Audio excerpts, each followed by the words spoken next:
Alrighty, welcome back to the game, guys, where we'll be rejoining our lizard man rogue, whose name I've forgotten. It was hard to pronounce anyway.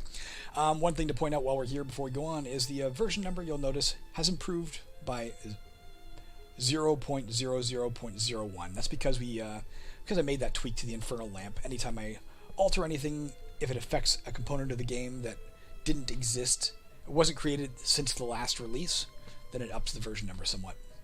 Let's go to load game to get our game back. You can only have one saved game at a time. Loading the game will load your only save. This game does have permadeath, of course. If you're killed, your save game will be corrupted, so you can't keep playing. Here we are. We're back in the dungeon. Alright, so where do we leave? We're still on the same option screen. Let's take a look around us and see what's going on down here. You see we're still at 36 health. Unlike a lot of other roguelikes, you can't just press R to rest or something. There's no way to get back health unless you heal yourself or level up, or find some other means of getting health back. It's not a game where you just worry about, can I survive this individual combat? It's a game where you worry about, can I survive everything that's in front of me for the next little while? What do we got here? Here's the temple. New walls. These are barred walls, or iron bars. We can see through them. Certain monsters can pass through them, kind of like cave columns. Snakes and oozes can go through those. Nothing else can. What is this? This is a smuggler. He will buy stuff from us. We can actually sell our unwanted stuff to him. We really want to keep him alive. He could be a gateway to a lot of money. If we find the right things to sell him. This is a goblin. We can see its usual stats. It has no special abilities. It's a goblinoid. It's another of the 9 overarching monster types. As an aside, let's take a look. We were still... Scroll this down a bit. Scroll back up. There are 9 different monster types: aberrations, animals, diabolics, giant types, goblinoids, insectoids, persons, undead, and worms. This is a goblinoid. Let's go ahead and kill it. We got a 40% chance to hit it. It only has a 10% chance to hit us. And our distance strike is going to kick in there too. I don't want to kill these because I don't want to risk them killing the smuggler. There we go, they're dead. And we finally leveled up, guys. Look at that. So what did we gain out of leveling up? Well, you can see down here, we gained 2 max health. So instead of having 40 max health, we now have 42. Our health got restored, so we're up to 42 out of 42 health. We gained 10 attribute points that we can pump into these however we want to. And we gained 1 skill point that we can spend to improve our skills. Let's click OK. We also gained a new perk. You're going to get a new perk every single time you level up. The perk is going to be based on your race or your class. Every time you level to an even character level, you unlock a racial perk. Every time you level to a uneven level, you gain a class perk. So in this case, at level 2, we gained a racial perk, and that is Claws. While we are unarmed or wielding a single one-handed weapon with no shield, this perk adds 0 to 1 damage to whatever we do in combat. So that's pretty good. So instead of, we can look at that right now, right? Instead of doing 1 to 3 damage, we're now doing 1 to 4 with our dart, because there's a chance we get that 1 extra point of damage because we're not using a shield and we're using a one-handed weapon. So we get a dart in one hand and our claws in the other, essentially. So how do we want to distribute these points, guys? This is where we got to talk about not just what these things do. Let's talk about that in brief. We've already talked about strength. How much gold you can carry. It also affects the chance of bonus strength damage and what range of bonus strength damage you do if you're using a melee weapon as opposed to a missile weapon. It also affects things like the sickle. You can see the strength required to wield the sickle is 10. We have more than 10 strength. We have 20, so we can use that just fine. But if we had a weapon that had a strength required of 30, we couldn't use it unless we got our strength up. So strength, our weapons and armor mostly have a required strength rating. Missile weapons have a required dexterity rating, so another reason why you might want to care about dexterity. Also worthwhile pointing out, dexterity is your base chance to hit. So our base chance to hit in combat is 40%. That's going to be modified by the defense of the monster and a whole bunch of other things. But the higher our dexterity, the more likely we are to hit. Intelligence is one component that helps determine your spell points. The other 2 components are that thaumaturgy skill we talked about before, as well as your dungeon depth. The deeper you go in the dungeon, you start getting more and more spell points, and that's because Xaskazien himself is giving off a massive amount of magic. Kind of an idea I borrowed from the Source of Magic, which is Piers Anthony Xanth book.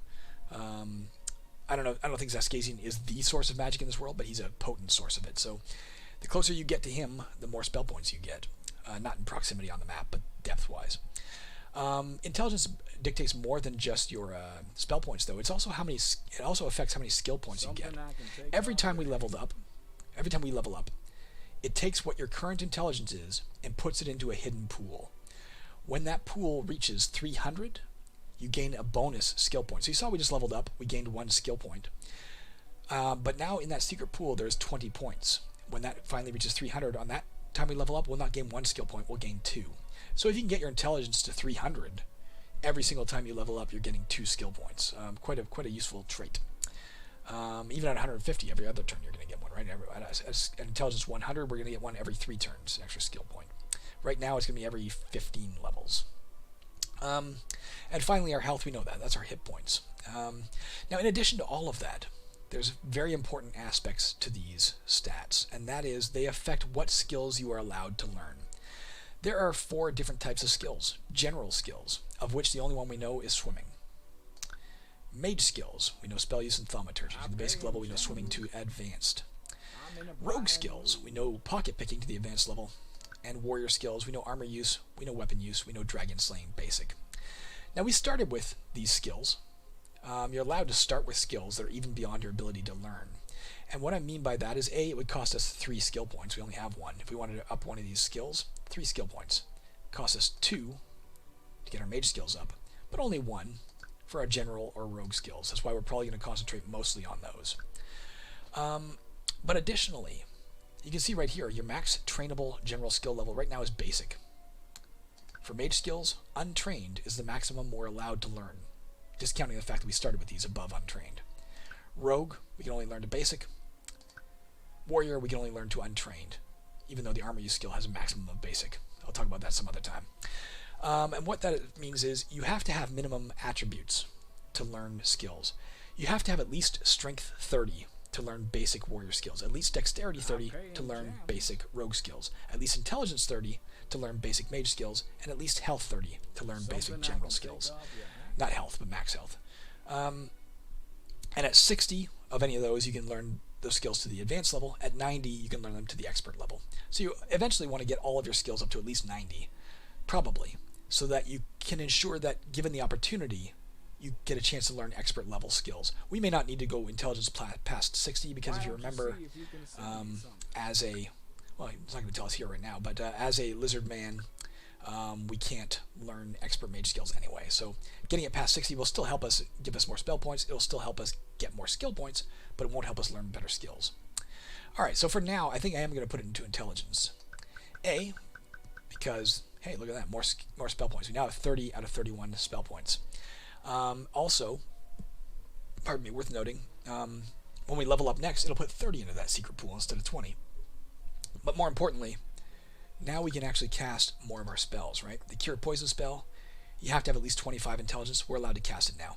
We have to have at least 30 to cast Electric Touch. We're allowed to cast it now. So we have the intelligence to cast every spell in our inventory. It also opened the path to learning basic mage skills if we wanted to. We don't have enough skill points to do so. So we're going to learn either a general skill or a rogue skill.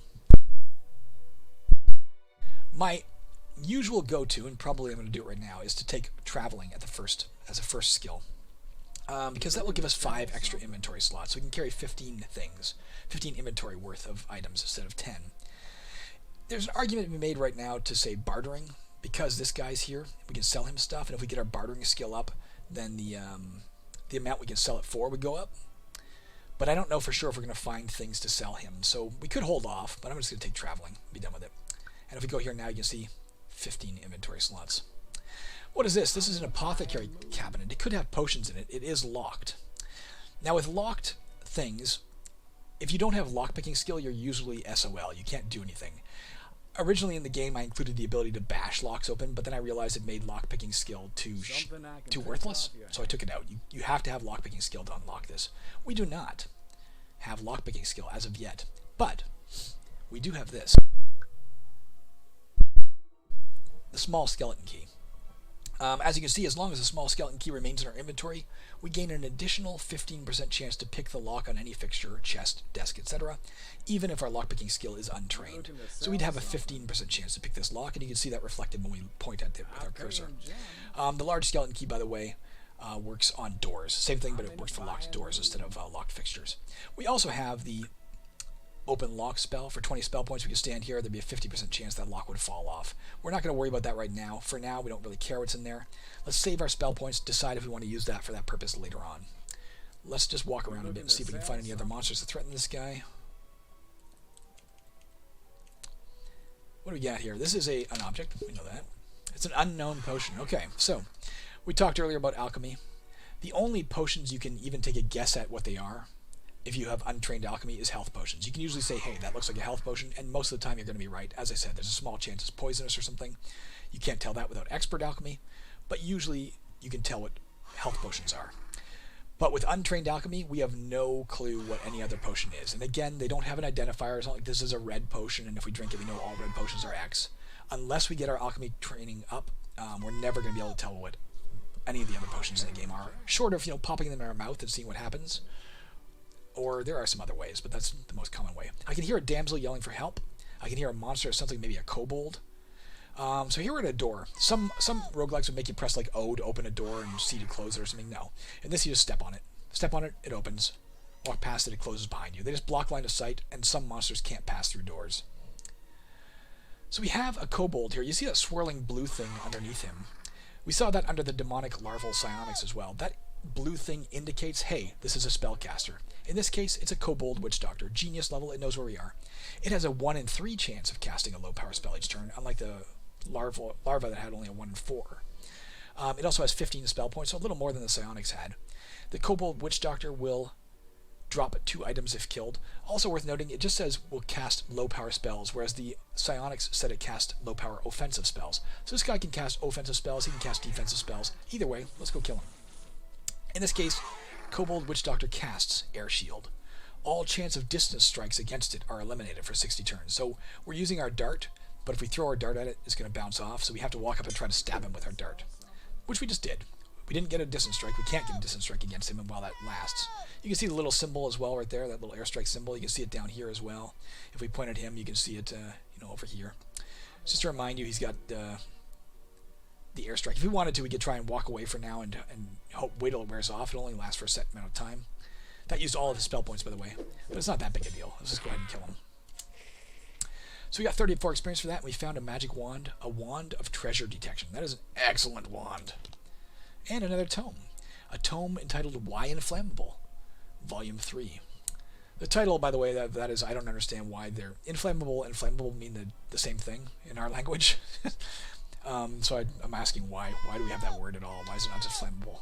But there you go. So this is one of those level 3 books. We could learn this skill to the expert level, fire resistance skill, if we already had it to the advanced level and our intelligence was at least 90. We can never do that, though, because if you remember, we're not allowed to learn mage skills to the expert level. So this book will be forever beyond our grasp. We'll probably go sell it to this guy. We can see right here, it's worth 30 gold pieces, so we'll probably go sell it to that smuggler. But before we do that, let's try and rescue her. This is Beltana, a damsel hero. She's a very famous damsel. If you pay attention to the in-game lore, nothing is ever spelled out directly, but you'll start seeing names and stuff appear, and you can put together some of the history of the world. She's a very famous, insane sorceress, by the way. But in this case, she needs rescuing. So entering her square will gain us an amount of experience. Entering any damsel square will gain you an amount of experience equal to the dungeon level times 30, so normally 60 experience. But Beltana yields 66% more experience than other damsels, so we'll get 100 experience if we can rescue her. How do we rescue her? We walk into her square, boom, she's rescued. If a monster gets to her first, then she's not rescued, she's dead, as we saw in that last level with that other dead damsel. Now, just so you know, there is also a monster called succubuses, succubi plural, who can disguise themselves as damsels. So there's a small chance, it's a low-level monster, there's a small chance that's actually a succubus. But it wasn't. So before we rescued her, just like any other NPC, we can try to pickpocket her. So yes, we're rescuing her, but let's steal the ring off her finger first, a signet ring. And then we rescued Beltana, gaining 100 points of experience, and she's gone. That's great. Now, what did that trinket do for us, a signet ring? It is worth 50 gold pieces. Trinkets are high-value objects with no other purpose than to be sold to smugglers. This is why it might have been good to get our bartering skill up, because we have a chance to sell. And we could have made a lot of money selling to this guy. For now, let's go ahead and sell him the... let's try to steal from him. We stole 18 gold worth of gems from him. And let's sell him the signet ring. Left clicking it. Do you want to sell it for 50 gold? Yes. I'd be happy to take So if you had our bartering skill up, we could have sold it for more. Let's also sell him this book. We may regret that if we find more trinkets we want to sell. This is not worth as much as any trinket, but it's worth a fair amount. So let's go ahead and sell it. pleasure doing business. And now we have 98 gold, or 3 gold and 98 gems. I'm not going to deposit in the temple just yet. The reason being, we might meet somebody that has something really good for sale that's expensive. And because we can carry a lot more gems than we can gold, if we didn't have any gems, we could only carry a maximum of 40 gold. But right now we have 101 gold worth of treasure. So if we can meet somebody who's selling something really expensive, it'll be good to have those gems on hand. On the other hand, if we meet a monster that can steal our treasure, we're going to be very upset. Another unknown potion. Those can be great to chug if you're ever poisoned, or you tiny health potion, or you have a disease. Curative potions that cure poison and restorative potions that cure diseases are 2 of the most common potions you can find. So even if you're untrained in the alchemy like we are, if you ever find yourself in one of those 2 states, that's a good time to start chugging random unknown potions, because there's a better chance it's one of those 2 types of potions than other things. Here we have a pentagram. If we wanted to, we could go perform a ritual there. We'd have a chance of successfully performing that ritual equal to our intelligence over 2, or 90, whichever is lower. So for us, it would be a 15% chance. We can see that calculation right there. If we were successful, we would regain 66 to 100% of our spell points. We're not missing much right now, so it wouldn't do us any good. If we're unsuccessful, a middling demon will appear to kill us, and that's a pretty tough monster. Let's not do that right now. Using it is also considered an evil act. It'll please all the evil gods in the game, piss off all the good gods. Pentagrams can only be used once. This is an altar. We could pray here. Altars are devoted to all the gods equally. If we pray here, our chance of success is based on the average of our relationship with every deity in the game, including the minor deities. In this case, that would give us a 49% chance of success. If we're successful, we would be restored to full health 100%, no questions asked. You can only use the altar once. If you're unsuccessful, the gods strike you dead. It's an insta-death thing. It's something you don't use lightly, but it's there for you if you need it. P.S. One of the religions you can be is agnostic. Agnostics do not worship any god, and therefore they do not have access to miracles like we do, but they are always 100% successful when they pray at altars, so there's that benefit for them. They also tend to get less faith than other people. Oh, we found our first pit trap. Like I said, we can't see it in advance. We fell in, we took 3 points of falling damage. We're in a narrow, open pit. So once you fall in a pit, even if it's filled with lava or something, once you're in it, you're not going to keep taking damage if you stay in the pit. It's assumed you took it when you fell in, now you're clinging to the side wall or the lip of the pit or something. You're not in any more danger from the pit itself. That said, you don't instantly get out. You have a chance to climb out based on your dexterity. For us, it's 20%. So every time we try to climb out there, we failed. Yeah, we're out. Now the problem is there's nothing down here, and we got to get back across that pit. So open pits can be leapt across, or at least you can try to leap across it. Your odds of success are based on your strength.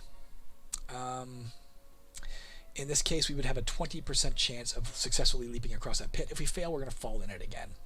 I don't see another way to proceed, though, so we're going to have to. There could be a secret door or something over here. I doubt there is. Here we fell in again. Let's just get out of it. There we are. Pick up this gold. Let's go ahead and pick up this gold. This is a plant, a lush plant. We can see a plant here that has some sort of fruit growing on it. Great chance to go and pick the fruit. We can eat whatever that is and get some bonuses. But, as you can see, there's a 90% chance it's got fruit on it. There's a 10% chance it's not a fruit-bearing tree. It's a monstrous type of plant that will attack us right away.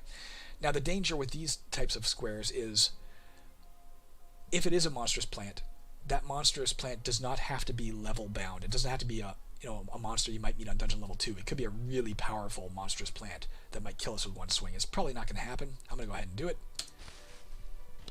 Yeah, we found sunflower seeds. And now it's a denuded plant. Can't pick anymore. But especially plants that are growing in dense foliage that might be hard to get through, you might want to think twice before you go messing with them, because you might disturb something you can't fight and you'll have trouble getting out of the square. Let's take a look at our sunflower seeds. We can eat them once. They'll heal 2 to 8% of our max health worth of healing, and they'll restore 20 to 60% of our max spell points. In this case, we would get 1 to 3 health and 6 to 18 spell points if we ate it. Let's not do it yet. Let's go open this crate. Crates contain 1 to 3 mundane items. or can, or else are empty. Poison dart trap kit. Gonna leave it there for now. You can see it. It left a little thing in the square. We could go and pick it up if we wanted to. We're not going to though, because again, our trap setting skill is so bad that we might trigger it on ourselves if we tried to do it, and I don't want to get poisoned. High power scroll, so I would have a really, really powerful spell on it. If we still have that low power scroll, let's drop this. Oh, we can learn this now. What was that? Volume 1. Let's go ahead and learn that. Mutology skill increased. This skill now grants you plus 30 to hit versus aberrations. That's a nice little bonus. And let's go ahead and pick up not the low power scroll. Let's go get the high power scroll. And let's carry this dart trap for now. It's a pretty good trap if you can learn our trap setting skill at all.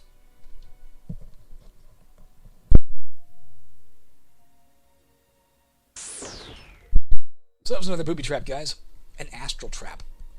You're not intelligent enough to avoid the astral blast, which does 10 points of magic damage. So it also tells you what the trap means. In this case, if you don't avoid it, as we didn't, astral traps do magic damage equal to 1/3 of your current spell points. So these will hurt you. If you have a lot of spell points, this is going to hurt you a lot more. Thankfully, we don't have a ton of spell points, so it didn't do a lot of damage to us. There's a chance you can avoid them, though. Astral traps have a chance of being avoided equal to your intelligence over 300. So for us, that would be a 10% chance. So it rolled some dice. If it had rolled 10% or less, we would have dodged it and nothing would have happened to us. But because we didn't, we took the damage. We're down to 26 health. We can pop one of those healing potions. Not going to yet. A lot of items here. What is this? This is a jewelry case. This square gives you the option of opening the case once. Jewelry cases can be empty, but they can also contain 1 to 3 pieces of magic jewelry. There's a 10% chance they're trapped, though. We're going to pick those. I'm going to open that in a second. Let's go ahead and chug one of our tiny health potions now since we run out of inventory spots. Got back a good chunk. And just in case these are all traps and stuff. Mirror image, man. That's not a bad spellbook for us either. Let's go ahead and drop the sunflower seeds first of all. We're going to right-click the sunflower seeds. You sure you want to drop it? Yes. We're going to pass our turn to get this option back up. Say yes. Pick up the spell book. We're going to learn it. We're going to pick up the sunflower seeds. Let's take a look at our new spell. Unfortunately, we only have one more spell slot left. Mirror image. This spell increases your likelihood of distance strike for the next 30 turns, with the increase based on enemy intelligence. So if we cast this for 30 turns, our odds of distance strike, whether we're using a missile weapon or not, are going to go up. And if we're using a missile weapon, it'll get compounded. So in addition to our 33% chance of distance strike with our dart, if we were fighting an animal or lower intelligence level of monster, we would get an extra 33% chance, so a 66% chance of distance strike every turn, because it would be totally confused as to which of us. It creates a mirror image of us beside ourselves, and the animal wouldn't be able to figure out which one was real. A standard intelligence monster, it'll only give us plus 22%. Genius level monsters, it'll only give us plus 11%. And if the monster we're fighting is an automaton, like a golem or a zombie or something, it's not going to have any effect at all. Lamp oil, we could use that to refill a lamp if we have one. This is a prayer of welcoming waters. We're not going to take it, but I might as well talk about it. So prayers are kind of like scrolls. They're one. You pick them up, they have a one shot. You can use it once, and then it's gone. Unlike scrolls, first of all, they don't need to be identified. You always know what the prayer says. It's written in your native tongue, whatever that is. Lizard man for us, maybe you're English, I don't know. And your chance of successfully using a scroll is equal to the relationship you have with the god, or a prayer rather, is equal to the relationship with the god you're praying to. In our case, this would be a prayer to Sensen V, the goddess of healing. It's a Vian prayer. She likes us 53%, so we'd have a 53% chance of successfully using this scroll, or prayer. If we failed, the prayer would disappear, nothing would happen. Except something would happen for us, and that is that we'd piss off our god, right? She hates it if we prayed to any good gods or evil gods, don't forget. So if we did this, it would make her mad. So we're not going to do it. And you can tell it's a good prayer, because it says right there, you can attempt to use this prayer once by left-clicking it. This is a good prayer. You have a chance of success based on your relationship with Sensen V. If successful, it puts into play a water walking effect for 121 turns. While it remains in effect, you may enter any water, rapids, pool, or whirlpool squares as though they were empty space. We're not going to do that. We can also swim pretty good. We're not a flawless swimmer. We're pretty good. We're up to 33 gold now. We have a lot of money. Let's go see what's in this jewelry case. Nothing. That was a teleport trap, guys. We're back here. Now up here we see a rotting animal corpse. It's just a dead animal. But the problem with that rotting animal corpse is it's giving off a scent. It stinks, guys. If we enter a stench cloud, We have a 50% chance of becoming nauseous for 60 turns. While we're nauseous, we cannot cast any spells, and we cannot fight. We can do everything else, though. It is a gas, which means it's going to fluctuate. It's not going to stay there. It's going to fluctuate every turn. You'll see it kind of appearing and disappearing. Anywhere within 3 squares of this guy could turn into Stench Cloud, or if it is Stench Cloud, could turn off. There's a monster coming on us, guys, and I don't like it. It's a cultist. Alright, so this is interesting. Alright. So the cultist, let's talk about it for a second. You can see its attack value is written in red. That means its attack value is lower than it should be for some reason.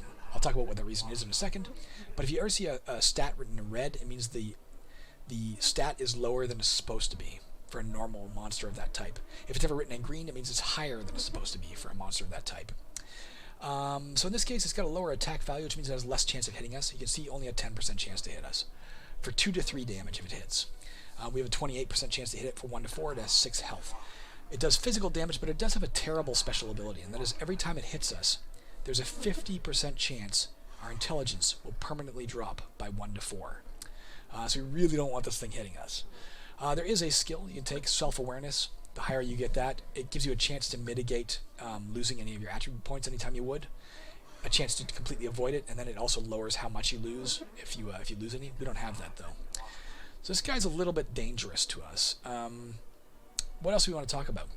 It is diabolic / person. So person's one of the animal types, or one of the monster types, so it is a person.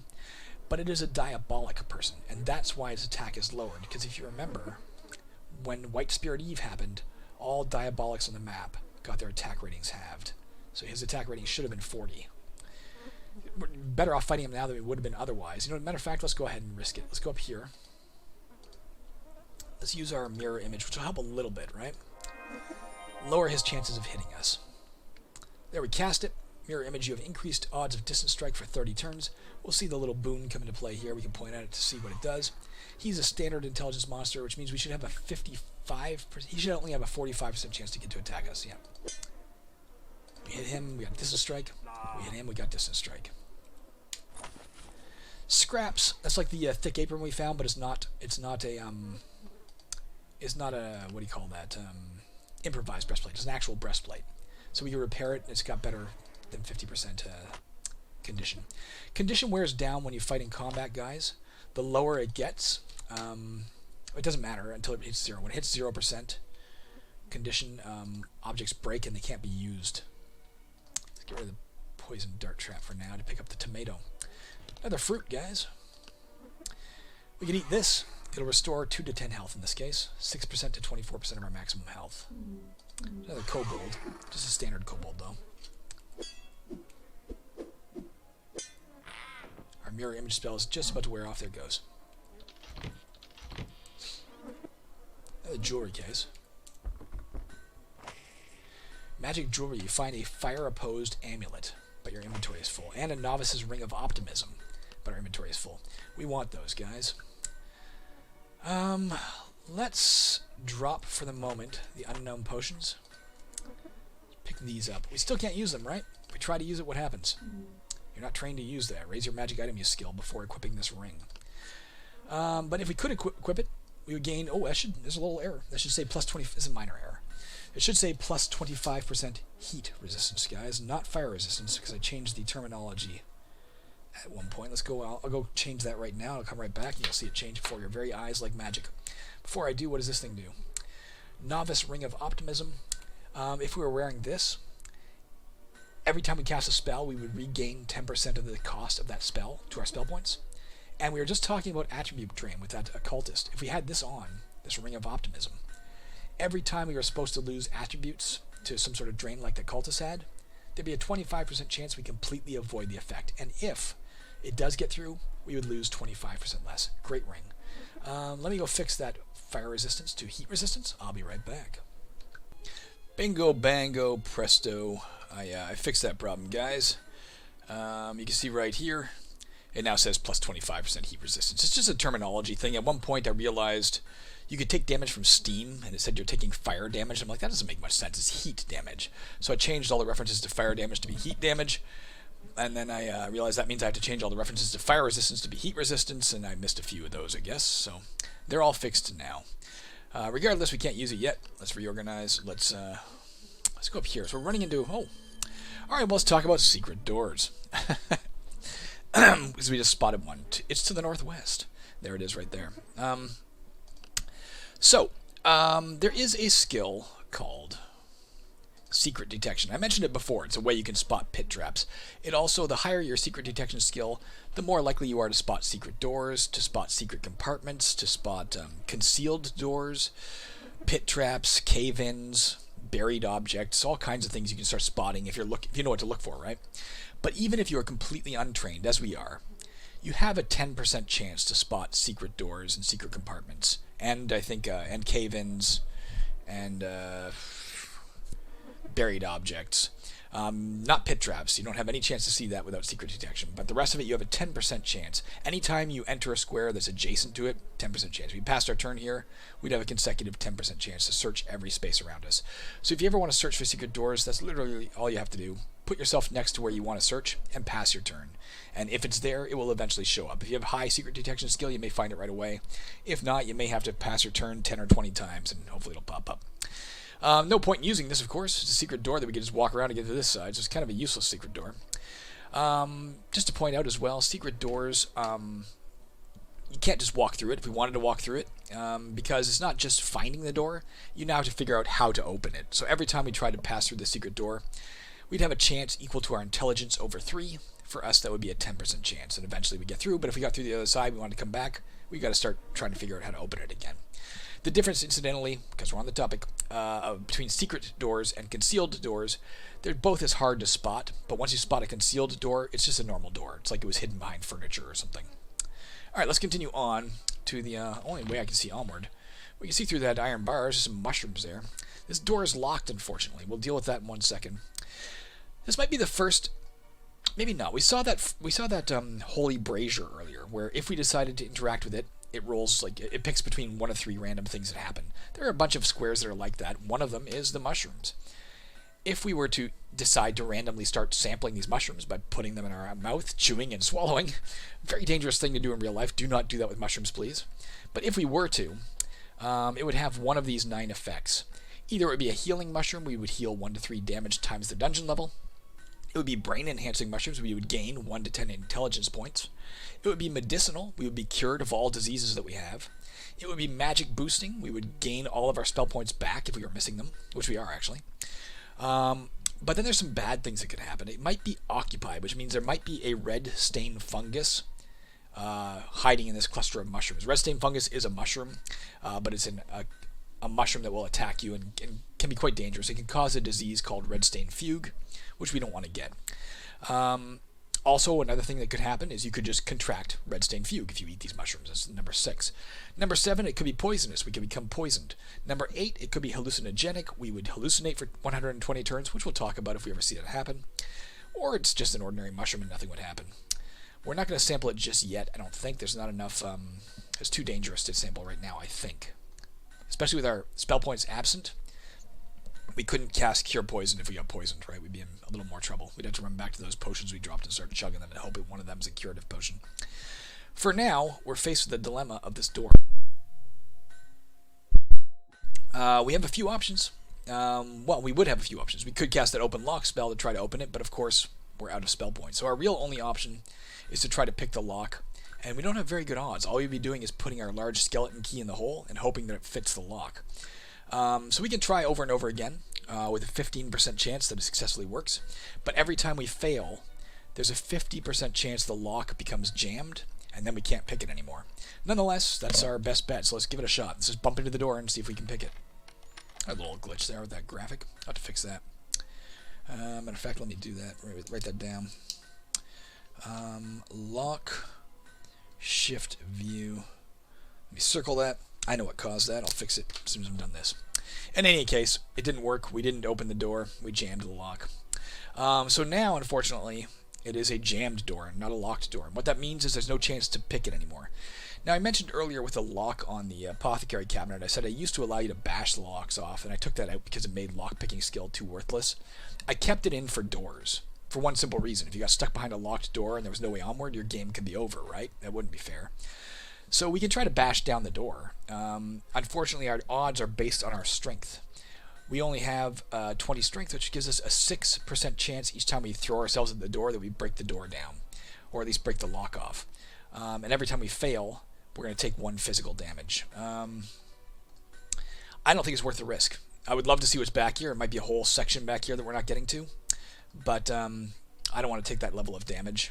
It would probably take us 15, 20, probably around 20 times. We've probably done, well, we do have the health that we could take it. Should we do it, guys? Just going over here in case there's like a secret door or something we missed. You never know. Going back and forth in case we happen to find a secret door. I mean, we could just go down, but there is a monster back there. I can hear a goblin on the other side of that door. Let's go ahead and give it a few tries at least. I'm going to hold down the move east button, the 6 key on my number pad, and I'll keep an eye on my health. And if it gets a little carried away, if we start getting too low a health, we'll stop. We do have those health potions as well. No joy yet, guys. You can see our health bar changing colors. It's taking more than 20 tries, guys. This was a bad idea. Oh, we did it finally. Let's nonetheless. Let's take at least a tiny health potion. We healed 3 health of that, guys. 3. Let's take the other tiny health potion. Healed another 9. We have that tomato as well. Might have been a wiser move in case one of those was trouble. So what is this? This is another shrine, guys. We saw that a Lumen shrine earlier. This is a Pantosian shrine, a shrine to Pantos. We can read about it. This square provides you the option of invoking Pantos, the mad god, with a chance of success based on your relationship with Pantos. That's the way all shrines work, of course. Our chance is 54%. If we are successfully able to pray here, all monsters except those of automaton intelligence and those who are fearless, explicitly labeled fearless, they'll flee from us for 240 turns. But if we fail, we'll be driven insane, just like if that rabid badger had bitten us. We don't want that. No reason to do this anyway. We don't want that goblin fleeing from us. We want to kill it. Let's see what this is. More scraps. We have the space for it now. I guess we'll carry it now that those potions are gone. As you can see, it would give us 5 defense. We'll probably pick up the other one. This one's in 12% condition. Awful condition. This one might be better off wherever the hell it was we left it. But we'll carry it for the moment. A lot of stuff back here. More mushrooms we could eat. So we saw gold before, guys. This is silver. Silver works exactly the same as gold, except for it only gives you half the amount of value. Also, that skill I mentioned earlier, scavenging, which helps you find more money when you find gold, doesn't work on silver, so you just find the normal amount. There's other reasons why silver sometimes makes a difference between that and gold, but let's go ahead and try to pick it up. And I think something's going to happen here that we want to pay attention to. So I'm going to say yes to this. Yes. And you can see we got a warning. This may result in you finding more gold than you can carry. Are you sure? I'm going to say no. I just wanted to show that in action. Because we are carrying 33 gold, we can only carry 40. We could find up to 10 there. And any extra gold you find more than you're allowed to carry is gone from the game forever. It just falls down through the floor, through cracks, or when you turn your back, little gremlins run out and grab it. Whatever the excuse is. It's a game mechanic. So you don't want to pick up gold when you, if you can avoid it, when you don't have space to carry it. We'll come back for that. There's a tiny blade trap kit. Might be worth picking up.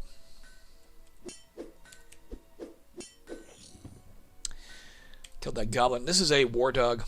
It is an animal. This is monster type. It has animal intelligence. It is fast, which means it's faster than we are. If we try to run away, unless it dodged a different way, just like the giant centipede, it is faster than we are. We can't outrun it. We might be able to outsmart it. If we ran through this door too, it can't go through doors, although I guess it could go up around here. If we ran through that door, it couldn't follow us.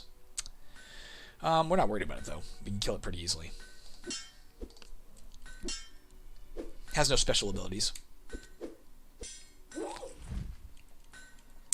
Here's a forge where we can try and fix our stuff. Let's give it a shot. To use a forge, it relies on your repair skill. Ours is most of our skills would be right now untrained. We don't know how to fix things. We understand there's fire. We understand there's a hammer. We pick up the hammer. We start banging on our stuff and see if we can get anything accomplished.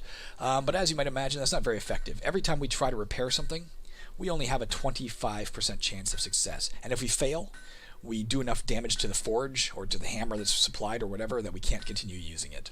Let's go ahead nonetheless. Let's say yes. We don't want our dirt running out, right? our dart is only down to 73% condition, and if we are successful, we'll get back 25% of that, so we'll put it almost back to 100%. Hey, we did it. It's at 98% condition now.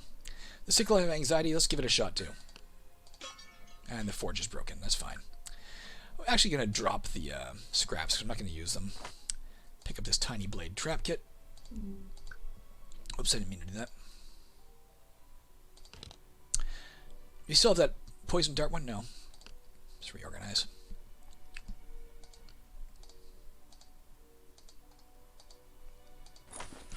Hide armor. Now that's worthwhile.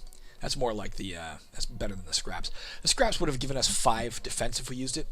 The hide armor will give us 15 defense if we use it. It does require 30 strength. We couldn't even wear it yet, but nonetheless, let's drop the tiny blade trap kit. Even though we want to learn trap setting skill eventually. Take the hide armor. We're not going to wear it yet because we can't, and we're not going to wear it yet because we wouldn't want to anyway yet. Our scales are still providing enough defense. There's no reason to damage our armor. That seems to be the level, right, guys? Nothing else I'm seeing in here. So we're going to run all the way back, deposit our stuff in the temple, return for that silver, and then try and find some stuff while we're at it to sell to that smuggler. I should have grabbed that on the way by, actually. That was dumb. So we donated our 131 gold pieces worth of treasure. We gained 170 experience, and that's enough to level us up. We're now character level 3, guys. Gain 2 max health, health restore, gain 10 attribute points, gain 1 skill point, and we got a new class perk, Master Key. This perk allows you to check an additional time for success when picking any lock. So if we tried to pick this lock here, we got a 15% chance, but you can see when we point at it, that red writing now says we have a chance to pick lock, 2 chances of 15%. If either of them is successful, it opens a lock. If both of them fail, or yeah, I guess if both of them fail, then it might jam the lock. For now, let's put 10 into strength. Again, so we have the ability, if we find a tome or something, to learn basic skills of every single category now. Also, it'll allow us to carry a little more gold, and use our hide armor if we so choose, for that matter. As you can see, we are now capable of using it. Let's not put it on yet. What else do we want to do? Oh yeah, we got a point to spend. I think we're going to put it into magic item use, because we have, that lets us use the fire opposed amulet, which gives us plus 25% heat resistance, i.e. we will take 25% less damage from any heat source, which also has a side benefit of making it 25% less likely that we will catch on fire from a heat source. And if we do catch on fire, through the transient property of the lessened damage, we will also burn for 25% less time. Let's also put on the Novice's Ring of Optimism, so we regain 10% of our spell costs every time we cast a spell, not to mention having a 25% chance to avoid losing attributes if anything tries to drain them. Let's go to the stairs here. Let's drop, for the moment, the sunflower seeds, the tomato, the high power scroll. No, not the high power scroll. Let's keep the high power scroll. The dragon teeth, wand of whatever that was. Treasure detection. Why are we dropping all this stuff, guys? We're going to try and pick up some objects to sell to that smuggler. We're about to leave the level. Let's sell him as much as we can. I don't know if you noticed, but I'll show you something when we get back there. What's laying around here, by the way? Let's go ahead and pick up this low power scroll. Get to sell him that for like 3 gold. Prayer of Welcoming Waters is worth 4 gold. Let's grab that for now. Unknown Potions worth 10. Let's grab that. And these unknown potions. Let's drop the low power scroll. Take this unknown potion. Let's take a look at the value of those scraps on the way by. That's only worth 3. Worth 6. Drop the Prayer of Welcoming Waters. Take the...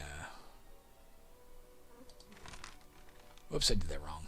Although it doesn't really matter, right? We can only sell them 4. Let's actually take back the trap kit for ourselves. Alright, let's run this shit down. Oh, we forgot to grab the silver while we're up there, damn it. Again, why does it matter that we're forgetting to do this stuff? Because every turn is one turn closer to getting the linger warning here. Let's run and get that silver. Let's run down to find this guy. I pay in gems. Alright, we're going to sell him the high power scroll for 9 gold pieces. Pleasure doing business with you. The unknown potion for 10, this unknown potion for 10, this unknown potion for 10. Oh, that's it. Yeah, I forgot to tell you. Smugglers can generally only buy 6 things from you, and then they leave the level. So that was the maximum we could sell him. Let's go ahead and try to open this while we're here, just for the sake of it. Maybe we'll find some health potions inside it, right? No, we managed to jam the lock again. So we want to go back to just here. This isn't even the linger warning, guys. This was an event that was timed from the start of the level to go off. Unfortunately, it's happened. Avalanche. There exists in nature a rumbling roar most dreaded by mountaineers. There exists here the same roar, and it draws your gaze upward, up to the frozen vaults of the distant ceiling. Riding the walls downward is a violent-looking mass of ice and frost. This won't be good. Alright, that's not good. So there was an avalanche. We are frozen for 22 turns. During this time, we only have a 50% chance of... Oh, we have a 50% chance of taking damage, equal to 5% of our max health every turn. And only a 50% chance of being able to leave our square each time we try. This is not good at all. This could... And it also made all this ice appear. So let's press the letter C. You can see this button right here. You can click this to recenter on your character, or you can press the letter C. You can tell by its hotkey there. Or its hotkey there, pardon me. Let's go ahead and click it. So here's where we are. We're frozen. We can see that here. Here's all the details about it. It's a further 21 turns. I should... there's a little... You can see the word damage. Second sentence from the bottom. Barely writes off the edge of the screen. I will also note that frozen push damage to next level. I'll push that word down to the next sentence so it doesn't write off the edge of the screen with half a letter E there. We'll circle that so I remember to do it. Okay. So, yeah, we can see all the details about it there. It's all the same details I just read to you. This could kill... I guess it won't kill us. Worst case scenario is it'll do 22 damage as we take the damage. But we are in a bit of danger here because we've got to get to these stairs. And not only are we frozen and taking damage as we go, and only half a chance to leave our square each time, we got to cross this ice. All this ice was deposited by the avalanche. This ice now basically conceals frigid water. Every time we step on it, there's a chance we fall through. That chance goes up the more inventory items we're carrying. With the amount of inventory we are carrying, we have a 5% chance every time we step on it that we fall through the ice and drop into the frigid water and take damage from that, and possibly freeze further. On top of that, every time we step on the ice, there's a 75% chance that we slide in a random direction. Because ice is slippery. Let's try and get to the temple and drop this stuff off. There we go. Those sounds of beeping you're hearing are it telling us, hey, you can't move. We're not frozen anymore. Alright, we're going to be okay. Let's pick this stuff up. There you go. We got ways to heal now, the tomatoes and the sunflower seed and stuff.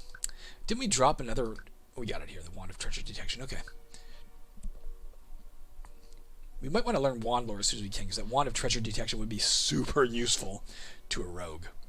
I think this is the only way off the map, right? We didn't see any other means of leaving the map. Nope. So I guess we're ready to go. Let's get the hell out of here.